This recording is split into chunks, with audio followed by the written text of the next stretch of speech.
Powered by Mangaldeep, प्रार्थना की महक प्रार्थना के बाद भी। सेंसोडेंट के टूथ का करंट गॉन तो लाइफ का करंट ऑन। इन सनराइज मसाला, स्वाद बिहार का। अब हम अभिनव से आपकी बात करवाएंगे हमारे दर्शकों की। अभिनव, आपने टूर किया है हरियाणा का और उसके बाद आप अब स्टूडियो में हैं, कुर्ता पहने हुए मस्त नज़र आ रहे हैं। मैं पहली सीट हरियाणा वाला, ये खरीदा भी वहीं से क्या? हरियाणा से ही खरीदा था। अच्छा, पहली अच्छा हिसार से। तो फिर आप पहले हिसार के ही बारे में बता दीजिए। हम हिसार के ग्राफिक्स अब आपको दिखाने वाले हैं स्क्रीन पे। हिसार से भारतीय जनता पार्टी ने रंजीत सिंह को अधिकृत प्रत्याशी बनाया था और उनके सामने जजपा की ओर से नैना चौटाला खड़ी थी और कांग्रेस की ओर से थे जयप्रकाश। इन तीन कैंडिडेट्स में मजबूत कैंडिडेट नजर आते हैं जयप्रकाश। अभिनव, आपकी प्रतिक्रिया? और चौथी कैंडिडेट है सुनैना चौटाला, जो आईएनएलडी की प्रत्याशी हैं जी। तो मसला ये है कि चौटाला परिवार के 3 लोग हिसार से चुनाव लड़ रहे हैं। नैना चौटाला दुष्यंत चौटाला की मां है, सुनैना चौटाला उन्हीं के परिवार से हैं, जो चौटाला परिवार है, और रणजीत चौटाला भी उसी परिवार से भाई हैं अभय चौटाला के।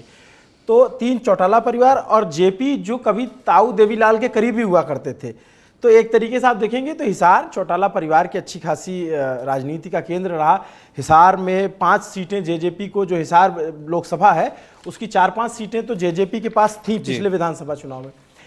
हिसार में ये जो प्रेडिक्शन है वो सही भी हो सकता है और भी कुछ इसका नतीजा भी आ सकता है। अच्छी फाइट है।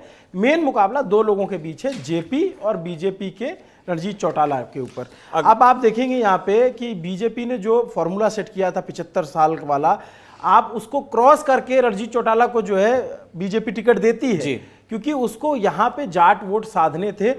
ये पता है कि जाट वोट ज्यादातर इस बार आप देखेंगे, जो एग्जिट पोल का आएगा नतीजा, वो उसमें जो भी अनुमान आएगा और जो नतीजे आएंगे उसमें भी दिखेगा कि जो जाट वोटों की मेजर वोटिंग परसेंटेज होगा वो कांग्रेस के साथ जाएगा, वो कांग्रेस की तरफ वोट करेगा। उसके लिए कई सारे फैक्टर हैं, किसान आंदोलन, पहलवान आंदोलन, जैसा हमने कल भी अपने दर्शकों को बताया था। तो वो सारे फैक्टर अपना काम करेंगे। उसके बावजूद लड़ाई, क्योंकि इस लड़ाई की गुंजाइश में चारों जाट हैं, लेकिन सिर्फ क्या जाट ही हिसार लोकसभा तय करेंगे? नहीं।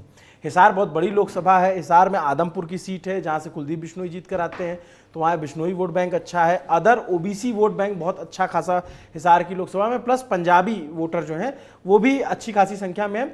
तो मेन जो टक्कर होगी वो कांग्रेस के जेपी और बीजेपी के रणजीत चौटाला के बीच होगी। नतीजा क्या होगा ये नतीजे के दिन पता, अनुमान में ये बताया जा रहा है जेपी मजबूत है, क्योंकि जेपी देखिए पहले भी यहां से सांसद रह चुके हैं। तो एक उनको इलाके की समझ है, लोकसभा में जो जितनी विधानसभाएं हैं उसमें समझ है।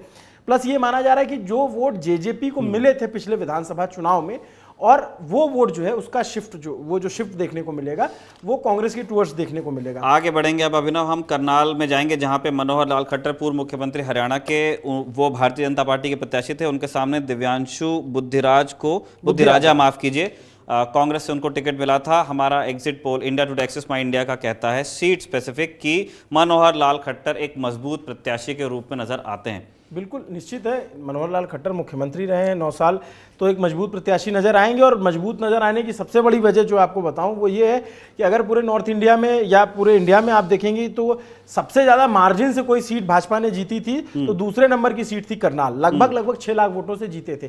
देखिए दिव्यांशु बुद्धिराजा भी उसी कम्युनिटी से आते हैं, वो भी नॉन जाट हैं, पंजाबी बैकग्राउंड से आते हैं। तो एक यंग लीडरशिप, एक यंग चेहरा कांग्रेस ने उतारा। पहले तो उसको बड़ा कमजोर माना जा रहा था कि यार खट्टर जैसा चेहरा मुख्यमंत्री, लेकिन बुद्धिराजा ने बहुत अच्छा चुनाव लड़ा है। बहुत ही उनकी मेहनत जो है वो आपको रिजल्ट में नजर आएगी। और वो जो 6 लाख का मार्जिन था, जीत हार का तो नहीं पता इसमें क्या होगा, लेकिन यहाँ पे मार्जिन बीजेपी का कम हो सकता है। रोहतक पर चल रहे हैं हम अभिनव, जहां पे अरविंद शर्मा भारतीय जनता पार्टी के प्रत्याशी थे और कांग्रेस ने दीपेंद्र हुड्डा को एक अपना प्रत्याशी बनाया था, जिनकी स्थिति मजबूत बताता है India Today Axis My India का एग्जिट पोल। आपकी प्रतिक्रिया? ठीक है, रोहतक का मोटा मोटा अनुमान सबका यही है, क्योंकि पिछली बार दीपेंद्र हुड्डा बहुत कम अंतर से हारे थे। लोकसभा में 7,000 की हार बहुत बड़ी हार नहीं मानी जाती, बहुत ही क्लोज मार्जिन। और आपको अगर याद हो तो रात के 3 बजे तक काउंटिंग हुई थी। अगर हार गए तो अभी भी दीपेंद्र हुड्डा के बहुत सारे समर्थक आपको ऐसे मिल जाएंगे जो मानेंगे नहीं, उनको लगता है कि कुछ गड़बड़ कर दी गई और ये वो टाइप के तमाम आरोप लगाते हैं। खैर, लेकिन दीपेंद्र हुड्डा मजबूत कैंडिडेट है, इसमें कोई दो राय नहीं है। लेकिन ऐसा नहीं है कि एक तरफा है मामला, वहाँ पे आपको अच्छी फाइट देखने को मिलेगी, क्योंकि जो फिर मैं कहूँगा कि सिर्फ जो वोकल जातियाँ वही चुनाव तय नहीं करती हैं। बाकी जातियां जो साइलेंटली वोट करती हैं उनका भी बहुत कुछ असर होता है। चूंकि दीपेंद्र हुड्डा का व्यवहार बहुत अच्छा है, वो दीपेंद्र हुड्डा की खास बात यह है कि 50 साल का आदमी 60 साल का आदमी मिलेगा वो भी कहेगा दीपेंद्र भाई, हमारे आपकी उम्र का आदमी वहां का मिलेगा वो भी दीपेंद्र भाई, और छोटा बच्चा मिलेगा वो भी कहेगा दीपेंद्र भाई।